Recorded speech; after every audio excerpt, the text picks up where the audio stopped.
പാർട്ടിയുടെ ഭാഗമായിരുന്ന അഭിജിത് ദീപ്കെ മെയ് 16 തുടങ്ങിയ പ്രസ്ഥാനമാണ് കോക്രോച്ച് ജനതാ പാർട്ടി അഥവാ CJP.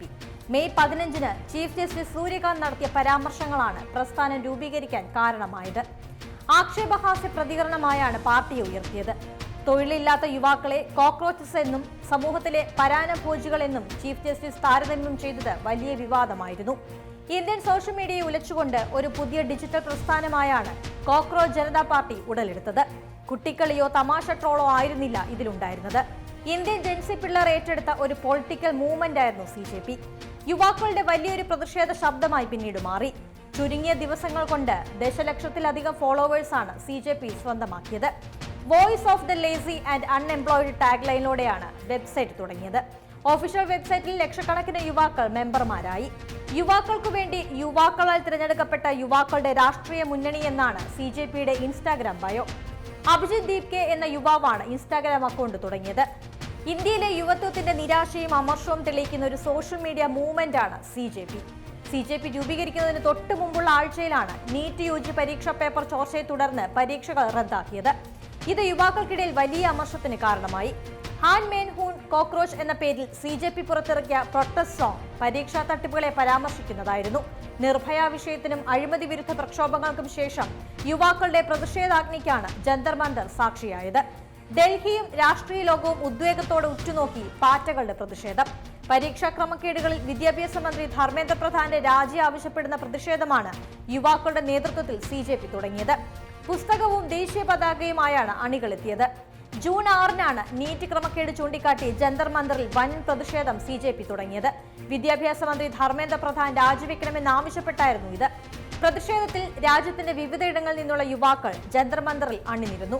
ജന്തർ മന്തറിൽ നടത്തിയ ആദ്യ പ്രതിഷേധത്തിനു പിന്നാലെ CJP പ്രവർത്തകർ വീണ്ടും ജന്തർ മന്തർ പ്രതിഷേധ വേദിയാക്കി. മുംബൈ, ബംഗളൂരു, നാഗ്പൂർ അടക്കം വിവിധ നഗരങ്ങളിലും യുവാക്കളുടെ പ്രതിഷേധം നടന്നു. ജന്തർ മന്തറിൽ പിന്നീട് അനിശ്ചിതകാല സമരം തുടങ്ങി. വിദ്യാഭ്യാസ പ്രവർത്തകനും ആക്ടിവിസ്റ്റുമായ സോനം വാങ്ചുക് പ്രതിഷേധത്തിന്റെ ഭാഗമായി. കേന്ദ്ര വിദ്യാഭ്യാസ മന്ത്രി രാജിവെക്കണമെന്നാവശ്യപ്പെട്ടായിരുന്നു വാങ്ചുക് നിരാഹാര സമരം തുടങ്ങിയത്. അതോടെ ദേശീയ സമരത്തിന്റെ മുഖമായി CJP പ്രതിഷേധം മാറി. പിന്നാലെ വിവിധ സംസ്ഥാനങ്ങളിൽ നിന്നുള്ള വിദ്യാർത്ഥികൾ സമരത്തിന്റെ ഭാഗമാകാൻ തുടങ്ങി. ആരോഗ്യസ്ഥിതി മോശമായതിനെ തുടർന്ന് ജൂലൈ 18 വാങ്ചുക്കിനെ ജന്തർ മന്തറിൽ നിന്ന് ബലമായി ഒഴിപ്പിച്ച് ആശുപത്രിയിലേക്ക് മാറ്റാൻ പോലീസ് എത്തി. അതോടെ സമരത്തിന്റെ രൂപം മാറി മറിഞ്ഞു. ജൂലൈ 20 CJPയുടെ ചലോ സൻസദ് മാർച്ച് നടന്നു. ലാത്തിചാർജും കണ്ണീർവാതക പ്രയോഗവും ഉൾപ്പെടെയുള്ള പോലീസ് നടപടി സമരത്തിലെ ജനപങ്കാളിത്തം വർദ്ധിപ്പിച്ചു. പരീക്ഷാ വിഷയത്തേക്കാൾ പോലീസിന്റെ നടപടിയിലുള്ള രോഷം യുവാക്കൾ പ്രകടിപ്പിച്ചു തുടങ്ങി. വർദ്ധിച്ചുവരുന്ന ആൾക്കൂട്ട പ്രസ്ഥാനത്തിന് പുതിയ ഊർജം നൽകി. വലിയൊരു ജനക്കൂട്ടം കൊണാട്ട് പ്ലേസിലൂടെ രാത്രിയിൽ മാർച്ച് നടത്തുകയും അക്രമാസക്തമാവുകയും ചെയ്തു. കൂട്ടായ്മകളിൽ പലതിനും നേതൃത്വം നൽകുന്നത് ആരെന്ന് പോലും തിരിച്ചറിയാൻ സംഘാടകർക്ക് പ്രയാസമായി. CJP പ്രക്ഷോഭത്തിന് ഐക്യദാർഢ്യവുമായി സിനിമാ താരങ്ങളുടെ നീണ്ട നിര തന്നെ രംഗത്ത് വന്നു. സമരത്തെ പിന്തുണച്ച് നിരവധി യുവതാരങ്ങൾ പരസ്യമായി രംഗത്ത് വന്നത് സമരത്തിന് കേരളത്തിലും കൂടുതൽ സ്വീകാര്യതയ്ക്ക് കാരണമായി. സിനിമാ താരങ്ങളായ മമ്മൂട്ടി, ടൊവിനോ തോമസ്, മഞ്ജു വാര്യർ തുടങ്ങി യുവതാരങ്ങൾ ഉൾപ്പെടെയുള്ളവർ യുവാക്കൾക്ക് പിന്തുണ അറിയിച്ചു. സച്ചിൻ ടെണ്ടുൽക്കറും സൽമാൻ ഖാനും ഉൾപ്പെടെയുള്ളവരും പിന്തുണ അറിയിച്ച് പോസ്റ്റുമായി വന്നു. പല പ്രമുഖ താരങ്ങളുടെയും സമൂഹമാധ്യമ പേജുകൾ നിറയെ ഡൽഹി പ്രക്ഷോഭവും CJPയുമാണ്.